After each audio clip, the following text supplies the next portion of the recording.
नमस्कार सभी को, स्वागत है आप सभी का स्पिरिचुअल एस्ट्रोलॉजी के इस कार्यक्रम में। यहाँ पर हम आपकी भेजी हुई कुंडलियों का विश्लेषण करके आपके प्रश्नों का समाधान करने की कोशिश करते हैं। और हर कार्यक्रम की शुरुआत हम तुलसीदास जी की चौपाई से करते हैं। तो आज हम जो दोहा बता रहे हैं तुलसीदास जी का, वो यह है, जो चेतन कह जड़ करई, जड़ ही करई चैतन्य, अस समर्थ रघुनाथ कहीं, मही जीव ते धन्य। अर्थात जो चेतन को जड़ कर देते हैं और जड़ को चेतन करते हैं, ऐसे समर्थ श्री रघुनाथ जी को जीव भजते हैं, वे धन्य हैं।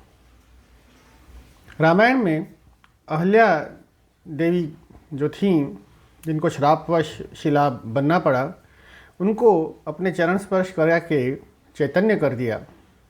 ये लौकिक उदाहरण है, लेकिन आध्यात्म में भगवान की क्षमता हर जड़ को चैतन्य करने की है और वो चेतन को भी जड़ कर सकते हैं। ऐसे महान श्री प्रभु के गुण गाए हैं।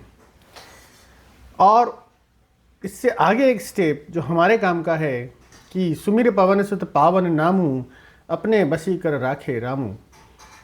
हनुमान जी ने श्री राम का नाम स्मरण करके श्री राम जी को अपने वश में कर रखा है।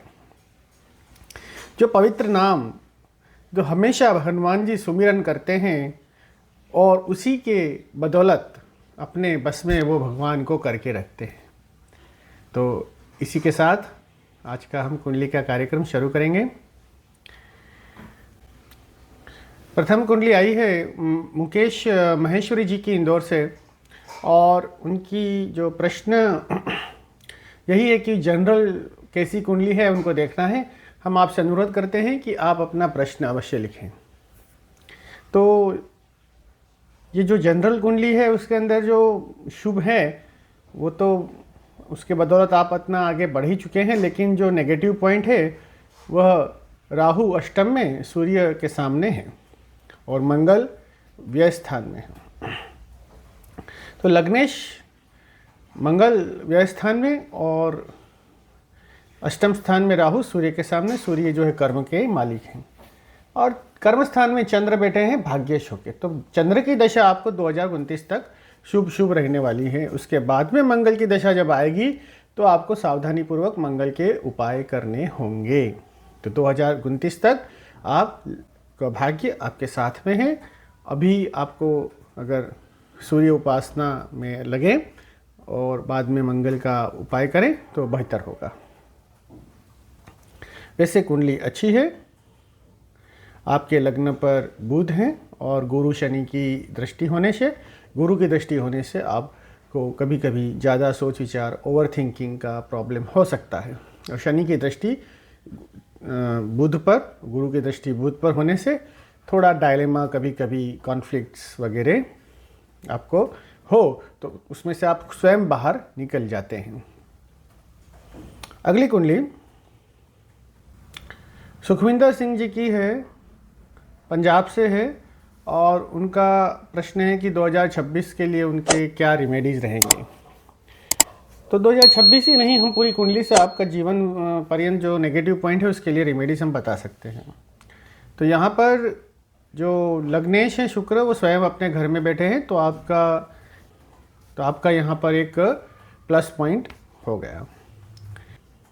पत्नी के कारक हो के मंगल नीच के हैं और राहु के साथ में कर्म स्थान में बैठे हैं। तो ये जो है आपके कर्म को थोड़ा डाइवर्ट करने का पोजीशन है। आपके कार्यस्थल में आप एग्रेशन में आ जाते हैं, इसलिए आपको वहाँ पर थोड़ा मध्यम डाउन टू अर्थ रहना है। चंद्र पर सूर्य की दृष्टि होने से आपको थोड़ा ओवर कॉन्फिडेंस और वाणी में संयम रखना है।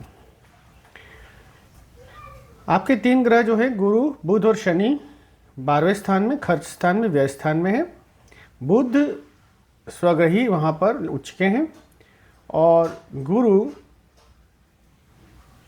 और शनि जो कि शनि ही देव हैं, सुख स्थान के मालिक होके, पंचम के मालिक होके वहाँ पर विराजमान है। तो ये 3 ग्रह वहाँ होने से हम आपको यह उपाय ये कहेंगे कि आप अपने जो खर्च हैं हर साल वार्षिक खर्च जो भी आप करते हैं तो एक बार यात्रा जरूर करें, और प्रभु के लिए पूजा पाठ में खर्च करने के बाद ही आप उनसे, भगवान से कनेक्ट होके ही आगे की जो अपनी गति है खर्च की वो तय करें, क्योंकि खर्च अनायास होते जाएंगे। तो उनसे बचने का एक ही उपाय है, आप प्रभु से कनेक्ट होइए और ख़राब आदतों में खर्च ना करके प्रभु कार्य से शुरुआत कीजिए।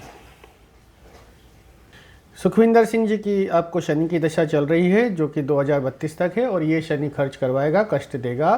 तो आप अभी से अपना जो भाग्य स्थान को मजबूत करिए, और प्रभु के साथ जुड़ने के लिए हर साल एक बार महापूजा जैसा रखकर या दूसरा अपने आप को प्रभु से कनेक्ट करके ही अपने सारे प्लानिंग करिए।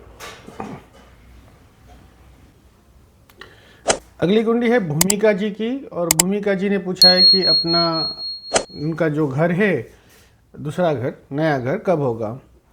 तो भूमिका जी, आपके जो चतुर्थ स्थान जो भूमि भवन वाहन का है उसमें शुक्र विराजमान है, और यह एक अच्छा योग है। साथ ही में चंद्र के साथ में दृष्टि योग होने से आपका यह जो आपका इच्छा है वो पूरी हो सकती है। वो पंचमेश होके अपने दशम में बैठे हैं, तो यह योग के कारण और राहु पंचम में होने के कारण आपका फोकस अपनी आय पर, हमेशा इनकम पर लगा रहता है, जिसकी वजह से आपको जो अभी राहु की दशा चल रही है 2032 तक, और राहु आपको मदद कर सकते हैं मकान दिलवाने में। आप ट्राई करते रहिए। अगर आप इस पे लोन लेना चाहते हैं तो लोन तो मिल जाएगी, लेकिन हमारी एक एडवाइस है कि आप लोन लेके नहीं, बिना लोन लिए ही मकान बनाने की कोशिश करें। अगली कुंडली है अवंतिका जी की, जो कि पूछना चाहते हैं कि उनका स्टडी आगे कैसे रहेगा और मैरिज का क्या है। तो अवंतिका जी, आपका जो स्टडी आप कर रहे हैं, किया है MBBS, उसके बाद में आप शायद MS सर्जन बनने जा रहे हैं। तो मंगल शनि का जो भाग्य स्थान में बैठे हुए ईश्वरग्रही शनि जो हैं वो मंगल के सामने सामने होने से आपका सर्जन में MS सर्जन होना उचित है। भाग्य का परिवर्तन आपको, नहीं, भाग्य के साथ में थोड़ा सपोर्ट तो रहेगा, साथ में मंगल सामने होने से एक तरह का संघर्ष में थोड़ा रहता है कि कोई चीज़ें आती आती रह जाए और कोई कभी कभी फेवर हो जाए, तो ये चलता रहेगा। यहाँ पर शुक्र गुरु की युति हो रही है षष्ठ स्थान में। शुक्र पंचम के मालिक हैं, गुरु सप्तम के मालिक हैं। मतलब कि आपका जो मैरिज का प्रश्न है उसमें आपको प्रेम विवाह का यहाँ पर थोड़ा पॉजिटिव दिख रहा है। तो आप चाहें तो आपका प्रेम विवाह पॉसिबल है। यह राहु पंचम में है और सूर्य सप्तम में है, तो यहाँ पर आपका थोड़ा ये जो मैरिज के रिलेटेड है उसमें थोड़ा भ्रम की स्थिति आ सकती है और थोड़ा ईगो की स्थिति आ सकती है।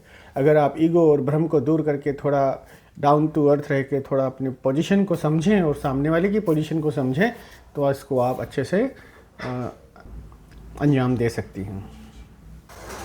तो यह था आज की जो कुंडलियाँ, उसका समाधान। आगे का फिर से हम यही कहेंगे कि जैसे हनुमान जी ने भगवान राम को अपने वश में किया नाम जप से, जैसे हम हमारे इष्ट देव का नाम जप करके उन्हें भी वश में कर सकते हैं।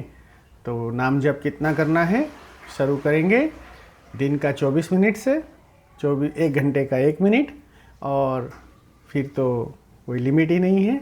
हर सांस में सुमिरन करेंगे, स्मरण करेंगे अपने इष्ट देव का।